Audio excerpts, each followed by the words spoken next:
industria hay como una fascinación tremenda por la certidumbre y los sistemas binarios. O sea, ¿una válvula de presión está abierta o está cerrada? No. Claro. Un semáforo en el tablero de control brilla en verde o te advierte en rojo. ¿Es blanco o negro? Exacto. Y digamos que esa ilusión de control a través de la ingeniería, pues da muchísima tranquilidad. Si una banda transportadora se rompe, pues sacas el manual del fabricante, buscas qué engranaje cambiar, tomas la herramienta y el problema queda resuelto. Sí, es un enfoque muy reconfortante sin duda. El mundo de lo visible facilita mucho la gestión. Todo encaja perfecto en una hoja de cálculo o en un reporte mensual de mantenimiento. Pero a ver, el panorama cambia de plano cuando entramos al territorio del comportamiento humano, especialmente ahí en la línea de fuego.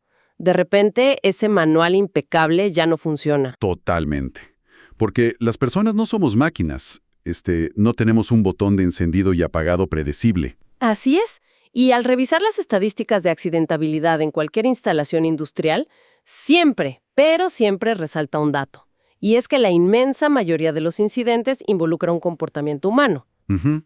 Y ante eso, la respuesta tradicional es apuntar con el dedo, ¿verdad? Concluir que quien operaba la máquina tuvo la culpa y cerrar el caso. Exactamente. Pero afirmar que culpar a la persona es la solución, yo estoy convencida de que es el mayor error analítico que se puede cometer en seguridad. Y hoy, pues vamos a desempacar todo esto en nuestro análisis a fondo. Así es. Y para esta inmersión profunda nos basamos en dos fuentes que son clave para cualquier profesional del área. Primero, un documento técnico sobre prevención de actos inseguros. Y por otro lado, extractos muy potentes de un libro que transforma paradigmas por completo, el de Sidney Dekker, sobre la comprensión del error humano. Un librazo. Y la misión de hoy es desarmar el concepto del acto inseguro. Entender por qué esa vieja visión de buscar culpables está obsoleta y cómo podemos diseñar sistemas que realmente protejan a la gente. Para lograr eso, creo que tenemos que empezar definiendo el terreno. Porque antes de prevenir nada, hay que establecer qué es exactamente un acto inseguro y, más importante, qué no es. Exacto. En los manuales clásicos, digamos, se define como una acción o una omisión de la persona que viola un procedimiento establecido y, por ende, genera un riesgo. Por ejemplo, el clásico caso de operar una máquina troqueladora a la que le quitaron la guarda de protección física. Ajá. Pero aquí vale la pena hacer una pausa.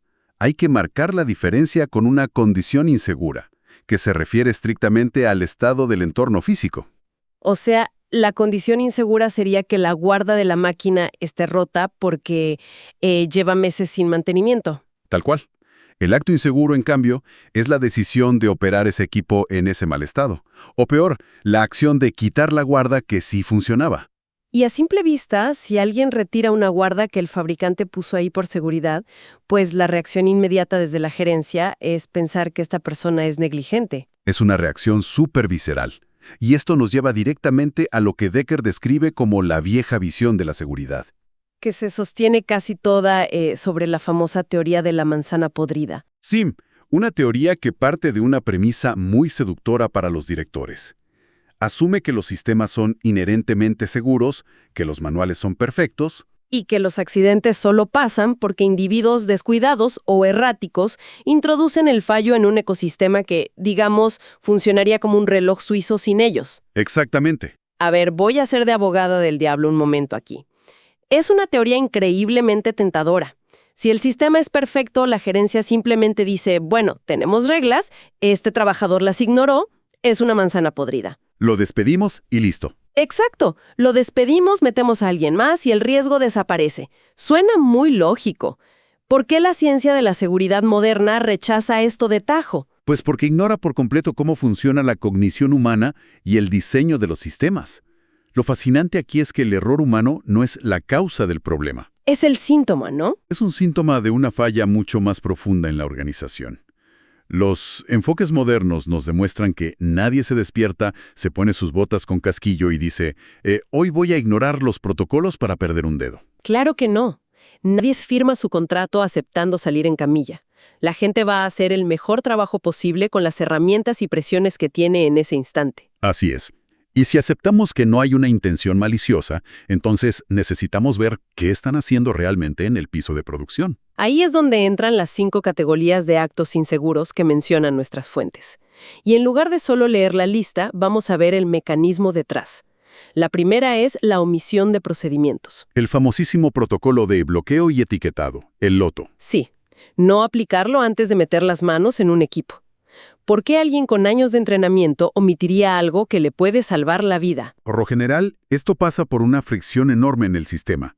O sea, si la estación de candados está a medio kilómetro de la máquina y el supervisor de producción te está gritando por radio cada 2 minutos porque la línea parada cuesta miles de dólares, Pues el cerebro del operador hace un cálculo rápido de riesgo-beneficio. Omito el paso, no por pereza, sino por la urgencia de devolverle la productividad a la planta. exacto. El entorno, en la práctica, castiga el comportamiento seguro y premia la velocidad extrema. Es fuerte, pero es real.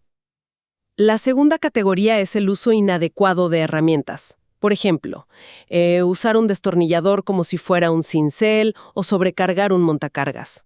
Y desde el escritorio corporativo es facilísimo catalogarlo como torpeza. Pero en la realidad del turno nocturno, tal vez la herramienta correcta está bajo llave. Y el almacenista no está, pero el trabajo tiene que salir de todas formas porque la cuota no espera. Lo que nos lleva a la tercera categoría. Posiciones o posturas inseguras. Pararse debajo de una carga suspendida o trabajar en la línea de fuego. Esto es súper común y muchas veces ocurre por un diseño ergonómico terrible en la maquinaria. Totalmente. Si no puedes ver la alineación de una pieza desde una distancia segura porque hay mala iluminación, tu única opción para hacer tu trabajo bien es acercarte al peligro. Y el sistema te empuja a eso. Ahora, me cuesta un poco más justificar la cuarta categoría, que es la desactivación de dispositivos de seguridad. Puentear un sensor magnético, por ejemplo. Sí, o quitar una barrera física. O sea, entiendo olvidar unas gafas por el calor, pero desarmar intencionalmente una medida de seguridad, la verdad, se siente como un nivel de negligencia mayor. ¿Cómo explicamos eso? Pues, a ver, pensemos en una analogía. Imagina que instalas en la planta un motor de auto de carreras que va a 300 por hora, pero le pones frenos de bicicleta. Ajá. Y encima, exiges que entreguen la mercancía en tiempo récord. Muchas veces, las guardas de seguridad se diseñan desde una oficina sin consultar a quien opera la máquina y terminan estorbando el flujo normal. Claro. Entonces, desactivar el dispositivo es, irónicamente, la adaptación que hace el trabajador para lograr que el equipo produzca al ritmo que la misma gerencia le exige. Exactamente. Porque la máquina de hacer dinero no se puede detener. ¡Qué locura! Y bueno, la quinta categoría son los actos de imprudencia. Correr por la planta, bromas pesadas o usar el celular operando equipo pesado. Aunque aquí sí hay un factor de distracción individual, no podemos ignorar niveles de fatiga extrema o un entorno donde de plano no hay supervisión. Totalmente. Al final, viendo estas 5 categorías, queda clarísimo que las personas no actúan en el vacío. Todo esto pasa dentro de una red de presiones súper compleja. Y eso marca la transición importante aquí. Pasar del qué al por qué. Si sabemos que ignorar un protocolo conlleva tanto riesgo, ¿por qué los profesionales lo siguen haciendo? Las fuentes lo dividen en 3 niveles de factores. Empecemos con los factores individuales. Y aquí resalta uno, que es el exceso de confianza. Uf, clásico. Cualquiera en la industria conoce al veterano que te dice, mira, llevo 20 años puenteando este sensor y nunca me ha pasado nada. Y ese síndrome de invulnerabilidad tiene una explicación neurológica, fíjate. El cerebro humano opera por recompensas. Cuando alguien toma un atajo, se salta la seguridad y logra el objetivo rápido, el cerebro recibe un premio. Ah, claro, te ahorraste tiempo y esfuerzo físico. Exacto. Y al repetir esto 500 veces sin sufrir un accidente, tu percepción del riesgo, se erosiona por completo. Lo que era excepcional ahora es la rutina. El problema es que esta persona opera dentro de una estructura mayor, y ese es el segundo nivel, los factores organizacionales. Que tienen un peso gigantesco. Sí, porque los mensajes corporativos dicen que la seguridad es primero. Pero si los bonos de fin de mes dependen exclusivamente de las toneladas que produces, el mensaje oculto es clarísimo. O si te ponen procedimientos larguísimos escritos por alguien que nunca ha pisado la planta, que de seguirlos al pie de la letra tendrías que detener la producción medio turno. El conflicto de objetivos está servido. Y esos factores alimentan directamente al tercer nivel, que es la cultura, los factores culturales. Pero te empuja con todo. Imagina que entra una persona nueva, recién capacitada, y ve que los operadores veteranos no usan los guantes anticorte. El deseo de encajar en el grupo social siempre le va a ganar al manual que leyeron en la inducción. Y a eso súmale la cultura machista que todavía hay en la industria. Uf, sí. Esa idea tóxica de que usar arnés o equipo de protección es de débiles. Exacto. Y toda esta combinación genera un fenómeno que en la literatura se llama la normalización de la desviación. Y vale la pena detenernos en esto porque es fascinante y aterrador a la vez. No es que un martes toda la planta decida volverse insegura de golpe. No, empieza con 1 milímetro. Exacto. Alguien no usa el arnés porque el trabajo en altura le toma 2 minutos. Y no pasa nada. Al mes siguiente ya nadie en el turno lo usa para tareas cortas. Y de repente, eso es el nuevo estándar operativo, aunque sea extraoficial. Y Sidney Dekker usa un concepto brillante para explicar esto: la racionalidad local. ¿Cómo funciona eso exactamente? Pues establece que, aunque si lo ves desde el futuro, cuando ya pasó el accidente, la acción del trabajador parece súper ilógica o suicida, en el instante preciso en que tomó la decisión, tenía absoluto sentido para él. Claro, tenía sentido dadas sus metas inmediatas, el tiempo que tenía y la presión que sentía en la nuca. Así es, la gerencia crea estos conflictos, como, hazlo perfecto, hazlo seguro, pero sácalo para ayer y sin gastar un peso extra. Y en vez de resolverlo arriba, dejan que esa bomba caiga sobre el operador. Obligándolo a resolver esa contradicción brutal en fracciones de segundo. Y cuando la bomba estalla y hay un accidente, llega el momento de la investigación, que es donde todo suele empeorar, la verdad. Así es. Y aquí entra el modelo de causalidad de Frank Berth, que explica muy bien esta dinámica. Es la famosa analogía de las fichas de dominó cayendo una tras otra. Sí, tienes la falta de control gerencial que empuja las causas básicas como factores personales y de trabajo. Estas se empujan a las causas inmediatas, que son los actos inseguros. Y ¡pam!, le pega a la ficha del accidente. Pero lo que este modelo deja clarísimo es que los actos inseguros son causas inmediatas, jamás son causas raíz. Y por eso, detener la investigación al encontrar la causa inmediata es lo que se conoce como una investigación perezosa. Decir que alguien metió la mano donde no debía no es el final, es el principio. Debería ser el principio, ¿sí? Hay un caso práctico muy bueno en los textos que ilustra esta miopía de las empresas. Resulta que en una operación minera había una epidemia de lesiones en las manos. Ajá, en los mecánicos que arreglaban los motores gigantes de los camiones de transporte. Exacto. Y la investigación perezosa, la de siempre, decía que los mecánicos no prestaban atención o que no querían usar los guantes de protección gruesos que les daban. Y la solución fue la típica, ¿no? Regaños, sesiones de reentrenamiento y tapizar el taller con pósters motivacionales de tenga cuidado. Y obviamente se siguieron lastimando. Claro, porque decir que 20 profesionales experimentados de repente pierden la conciencia situacional, pues es casi un insulto a la inteligencia. Es como tratar de curar una fractura expuesta poniéndole una bandita elástica. Pero cuando aplicaron esta nueva visión al caso de la mina, descubrieron algo que cambió toda la historia. Al buscar la racionalidad local, se dieron cuenta de que el diseño del trabajo era una trampa. Las herramientas estándar no cabían en los espacios tan estrechos del motor. Y la iluminación generaba sombras justo donde estaban los engranajes. Pero lo más revelador fue el tema de los guantes, ¿verdad? Sí, resulta que los guantes súper seguros que la empresa los obligaba a usar eran tan gruesos que eliminaban por completo la sensibilidad en los dedos. O sea, era físicamente imposible enroscar tuercas pequeñas en zonas ciegas con esos guantes puestos. Los mecánicos tenían que quitárselos para poder cumplir con su trabajo. El problema jamás fueron los mecánicos negligentes. Fue una falla sistémica tremenda, de ergonomía y de compras. Y esto revela algo muy incómodo. Las investigaciones que se quedan en quién tuvo la culpa en realidad sirven para proteger a la organización. Totalmente. Al echarle la culpa al lastimado, la gerencia se lava las manos. No tienen que invertir en rediseñar procesos ni comprar herramientas mejores, que siempre es costoso. Pero al no arreglar el entorno, aseguran matemáticamente que el próximo técnico que entre va a sufrir el mismo accidente. Entonces, si regañar y castigar no sirve, la gran pregunta es ¿qué herramientas reales de prevención tenemos? Y las fuentes apuntan a moldear el entorno. Empezando por la seguridad basada en el comportamiento, o BBS. Pero ojo, hay una advertencia súper seria aquí de cómo no implementarla. Sí, porque la observación debe ser para juntar datos del sistema, no para montar un estado policial en la fábrica. Decker cuenta un caso nefasto en un almacén de logística. Ah, el de los chalecos. Sí. Para cuidar su récord de días sin accidentes, implementaron un programa donde, si reportabas una lesión, te obligaban a usar un chaleco amarillo de alta visibilidad toda la semana. Es una táctica de humillación pura. Le pones una letra escarlata al trabajador frente a todos.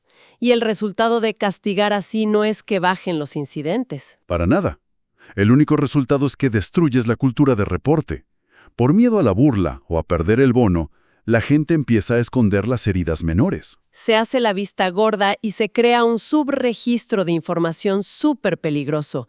Es cegar a la organización voluntariamente. En cambio, una de las estrategias más sólidas que presentan es la ingeniería del comportamiento. Y el concepto es genial.